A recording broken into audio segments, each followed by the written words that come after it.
Lições da Escola Sabatina, terceiro trimestre de 2019. A Igreja do Deus Vivo. Lição número 7. O mundo passa. De 10 a 16 de agosto.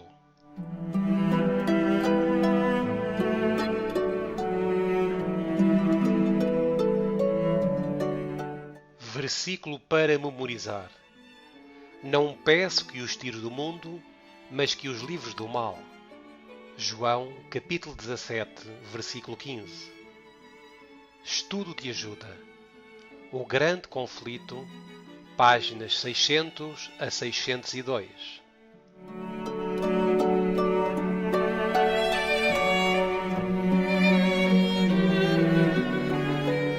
Introdução. Foi mostrada a posição elevada e de responsabilidade que o povo de Deus deve ocupar. Eles são o sal da terra e a luz do mundo, e devem andar assim como Cristo andou. Hão de passar por grande tribulação. O presente é um tempo de luta e prova. Diz o nosso Salvador: ao que vencer, lhe concederei que se assente comigo no meu trono, assim como eu venci e me assentei com meu Pai no seu trono.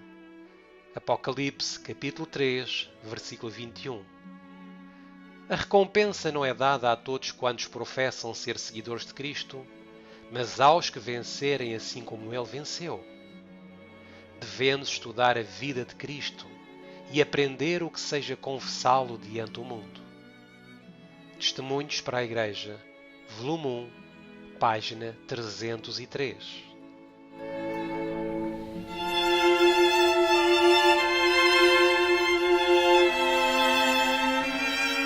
A luz resplandece nas trevas.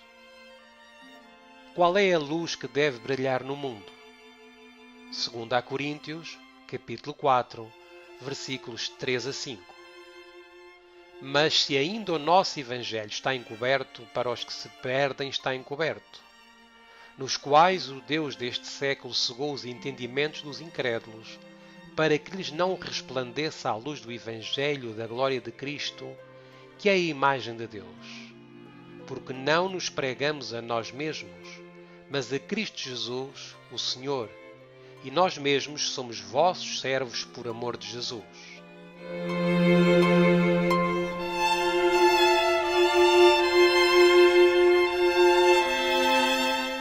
A fim de obter um conhecimento apropriado de nós mesmos, é necessário olhar no espelho e ali descobrir nossos próprios defeitos, valer-nos do sangue de Cristo, a fonte aberta para o pecado e a impureza, em que podemos lavar nossas vestes de caráter e remover as manchas do pecado. Mas muitos recusam ver seus erros e corrigi-los. Não desejam ter verdadeiro conhecimento de si mesmos. Se desejarmos alcançar elevadas metas em excelência moral e espiritual, devemos viver em função disso.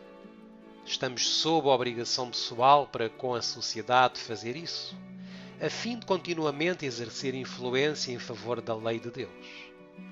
Devemos deixar nossa luz brilhar de tal modo que todos possam ver que o Sagrado Evangelho está a tendo influência sobre o nosso coração e vida, de que andamos em obediência aos mandamentos de Deus e não violamos nenhum de seus princípios. Somos, em grande medida, responsáveis perante o mundo pela salvação dos que nos rodeiam. Testemunhos para a Igreja, volume 4, páginas 58 e 59.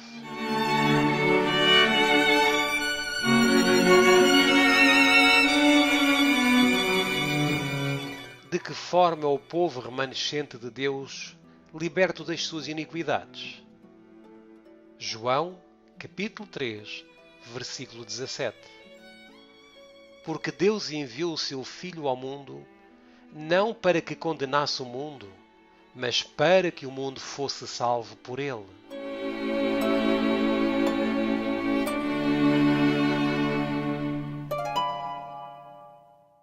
Nosso Senhor Jesus Cristo veio a este mundo como um infatigável servo das necessidades do homem. Tomou sobre si as nossas enfermidades e levou as nossas doenças, Mateus 8,17, a fim de poder ajudar a todas as necessidades humanas. Veio para remover o fardo de doenças, misérias e pecado. Era sua missão restaurar inteiramente os homens. Veio trazer-lhes saúde, paz e perfeição de caráter. A Ciência do Bom Viver, página 17.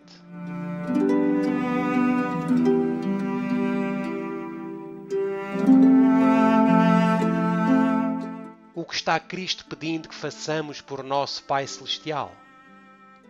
João, capítulo 17, versículo 18.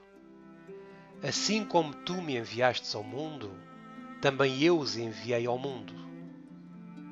Mateus, capítulo 5, versículo 16. Assim resplandeça a vossa luz diante dos homens, para que vejam as vossas boas obras e glorifiquem a vosso Pai que está nos céus.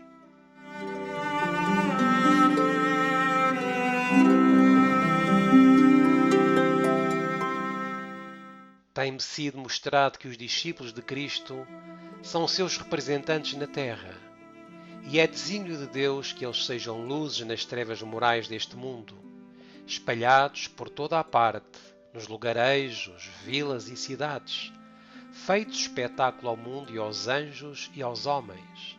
1 Coríntios, capítulo 4, versículo 9.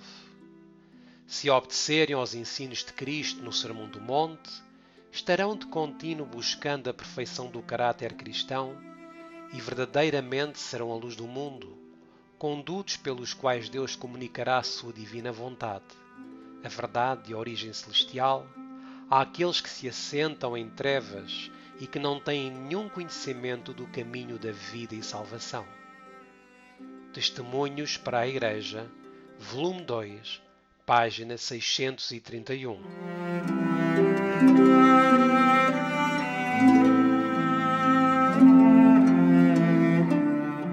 Que vida mostra que é possível viver como uma luz pura para Deus no mundo de hoje? Gênesis, capítulo 5, versículos 21 a 24. E viveu Enoque 65 anos e gerou a Matusalém. E andou Enoque com Deus, depois que gerou a Matusalém 300 anos, e gerou filhos e filhas. E foram todos os dias de Enoque 365 anos. E andou Enoque com Deus, e não apareceu mais, porquanto Deus para si o tomou.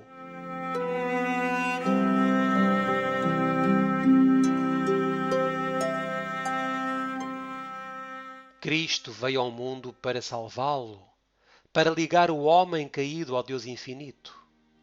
Os discípulos de Cristo devem ser canais de luz. Mantendo comunhão com Deus, devem transmitir àqueles que estão em trevas e erro especiais bênçãos celestes.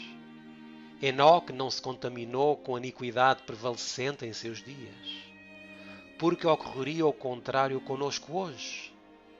Podemos, à semelhança de nosso Mestre, ter compaixão pela humanidade sofredora, piedade dos desafortunados e generosa consideração pelos sentimentos e necessidades dos indigentes, aflitos e desesperados. Testemunhos para a Igreja, volume 5, página 113.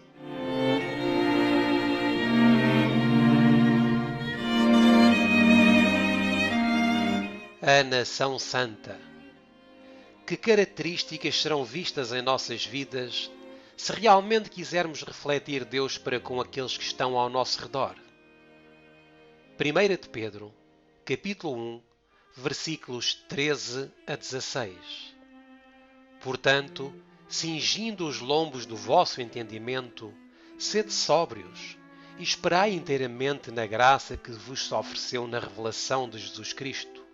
Como filhos obedientes, não vos conformando com as concupiscências que antes havia em vossa ignorância, mas, como é santo aquele que vos chamou, sede vós também santos em toda a vossa maneira de viver, porquanto está escrito: sede santos, porque eu sou santo.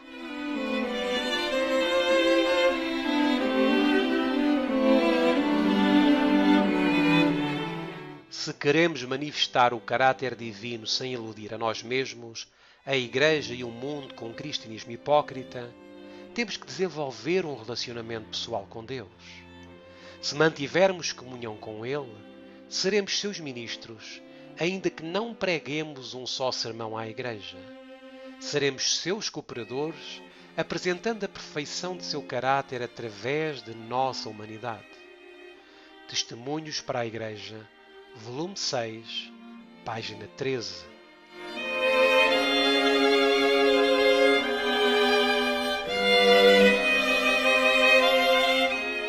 Qual será o sinal da verdadeira santidade e a lealdade ao nosso Salvador e Criador? Êxodo, capítulo 20, versículo 8. Lembra-te do dia do sábado para o santificar. Salmos, capítulo 29, versículo 2. Dai ao Senhor a glória devida ao seu nome. Adorai o Senhor na beleza da santidade. Apocalipse, capítulo 14, versículo 7. Dizendo com grande voz: Temei a Deus e dai-lhe glória, porque é vinda a hora do seu juízo. E adorai aquele que fez o céu e a terra e o mar e as fontes das águas.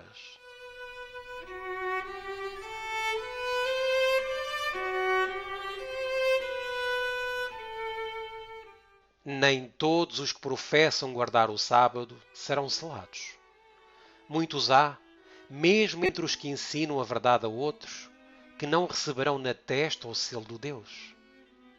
Tinham a luz da verdade, souberam a vontade de seu Mestre, compreenderam todos os pontos de nossa fé, mas não tiveram as obras correspondentes. Aqueles que estiveram tão familiarizados com as profecias e com os tesouros da sabedoria divina, deveriam ter agido de conformidade com sua fé. Deveriam ter dirigido sua casa segundo os mesmos princípios, para que por meio de uma família bem ordenada, pudessem apresentar ao mundo a influência da verdade no coração humano. Testemunhos para a Igreja, volume 5, página 213.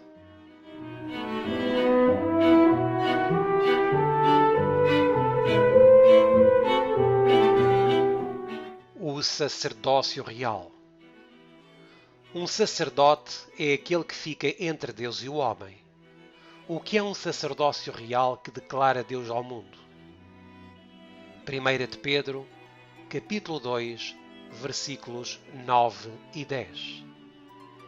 Dizendo com grande voz: Temei a Deus e dai-lhe glória, porque é vinda a hora do seu juízo. E adorai aquele que fez o céu e a terra e o mar e as fontes das águas. Vós que em outro tempo não erais povo, mas agora sois povo de Deus, que não tinhas alcançado misericórdia, mas agora alcançastes misericórdia.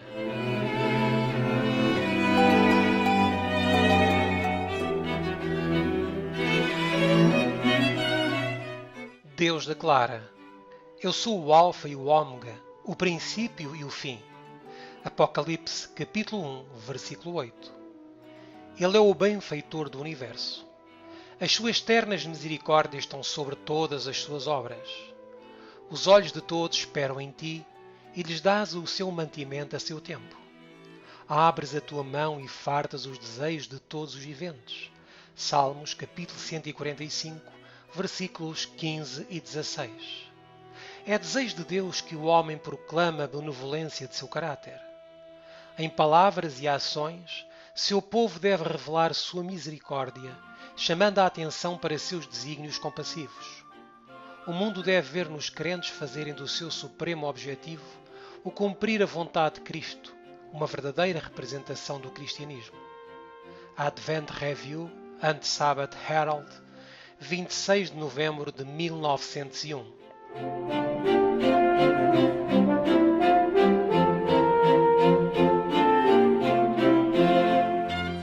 Quais são os sacrifícios oferecidos pelo sacerdócio real de hoje? Romanos, capítulo 12, versículos 1 e 2. Rogo-vos, pois, irmãos, pela compaixão de Deus, que apresenteis os vossos corpos em sacrifício vivo, santo e agradável a Deus, que é o vosso culto racional. E não sede conformados com este mundo, mas sede transformados pela renovação do vosso entendimento, para que experimenteis qual seja a boa, agradável e perfeita vontade de Deus.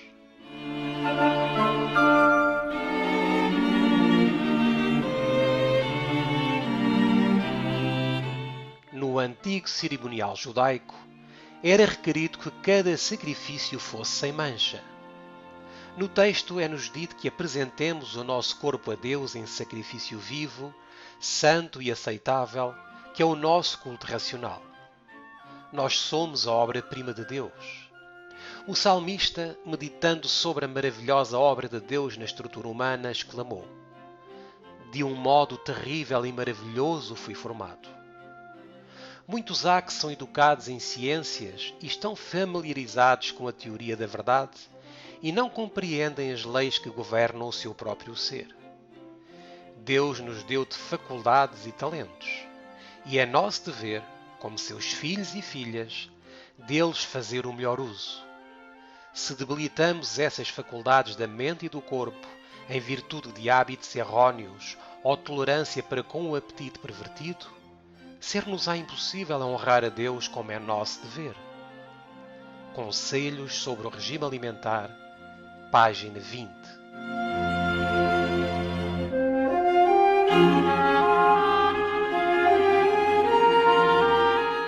A geração eleita. Que obra especial para o mundo é atribuída à última geração do povo de Deus?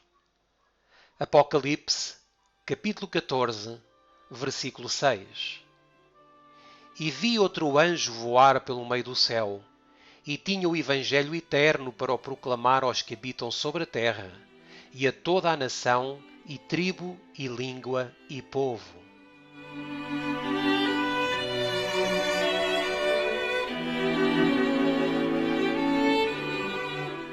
Estamos nos aproximando do fim da história da Terra.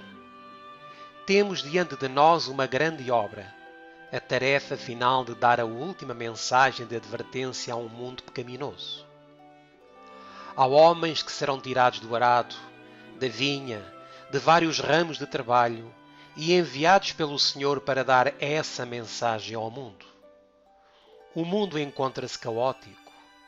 Ao olharmos o quadro geral, a perspectiva parece desalentadora.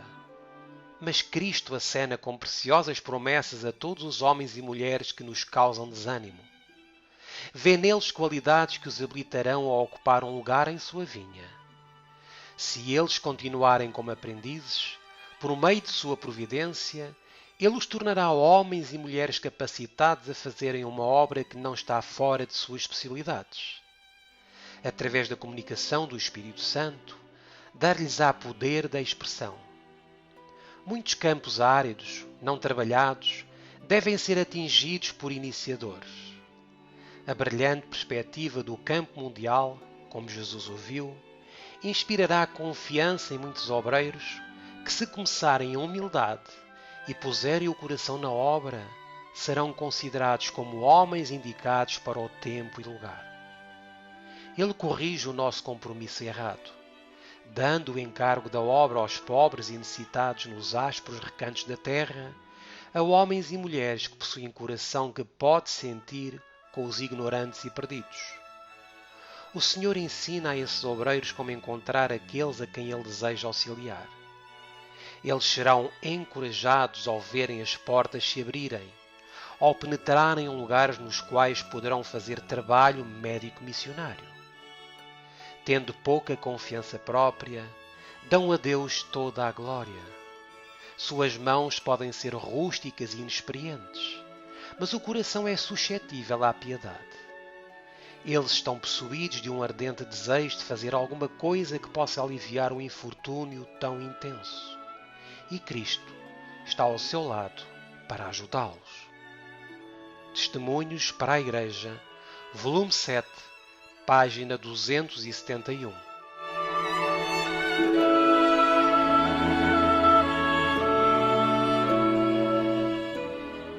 como encontrarão esses obreiros proteção contra o ataque final e irado do maligno? Efésios, capítulo 6, versículos 10 a 18. No demais, irmãos meus, fortalecei-vos no Senhor e na força do seu poder. Revesti-vos de toda a armadura de Deus, para que possais estar firmes contra as astutas ciladas do diabo. Porque não temos que lutar contra a carne e o sangue, mas sim contra os principados, contra as potestades, contra os príncipes das trevas deste século, contra as hostes espirituais da maldade nos lugares celestiais. Portanto, tomai toda a armadura de Deus, para que possais resistir no dia mau, e, havendo feito tudo, ficar firmes. Estai, pois, firmes, tendo cingido os vossos lombos com a verdade, e vestida a couraça da justiça, e calçados os pés na preparação do Evangelho da paz, tomando sobretudo o escudo da fé, com o qual podereis apagar todos os dardos inflamados do maligno. Tomai também o capacete da salvação, e a espada do Espírito, que é a palavra de Deus, orando em todo o tempo com toda a oração e súplica no Espírito, e vigiando nisto com toda a perseverança e súplica por todos os santos.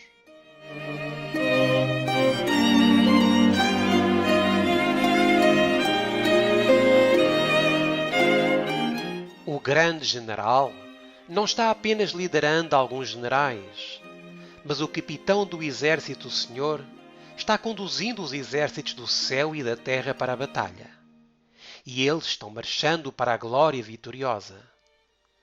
Todo soldado deve colocar toda a armadura de Deus e lutar corajosamente, percebendo que está lutando em plena vista do universo invisível. Se obedecerem às ordens, o exército do Senhor se sentirá influenciado pelo Espírito Santo para realizar as obras de Deus. O campo de batalha é glorificado com a luz que brilha da cruz do Calvário. Australasian Union Conference Record, 1 de abril de 1898.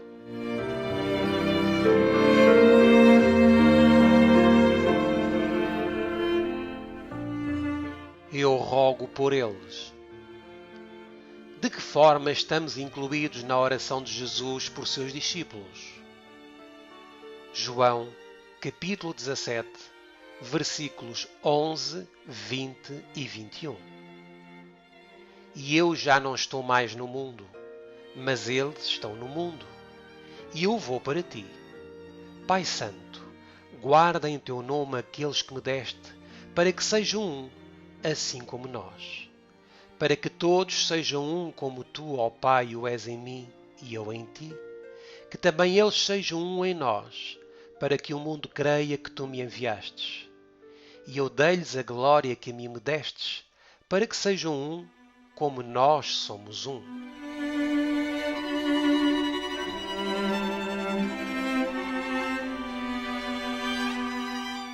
Sim, essa oração de Cristo nos abrange. Devíamos ser confortados pelo pensamento que temos um grande intercessor no céu, apresentando nossas petições a Deus. Se alguém pecar, temos um advogado para com o Pai, Jesus Cristo o justo. 1 de João, capítulo 2, versículo 1. Na hora da maior necessidade, quando o desânimo subjugaria a alma, é então que o olhar vigilante de Jesus vê que precisamos de seu auxílio. A hora de necessidade do homem é o momento da oportunidade de Deus. Quando falha todo o apoio humano, Jesus vem ao nosso auxílio e sua presença dissipa as trevas e dispersa a nuvem de tristeza. Testemunhos para a Igreja, volume 4, página 529.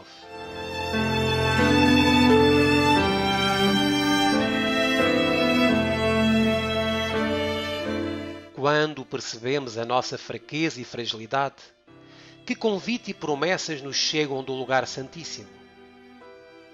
Hebreus, capítulo 4, versículos 14 a 16. Visto que temos um grande sumo sacerdote, Jesus, Filho de Deus, que penetrou nos céus, retenhamos firmemente a nossa confissão.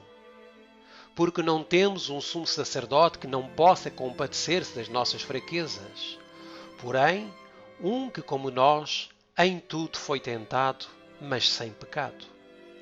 Cheguemos, pois, com confiança ao trono da graça, para que possamos alcançar misericórdia e achar graça, a fim de sermos ajudados em tempo oportuno.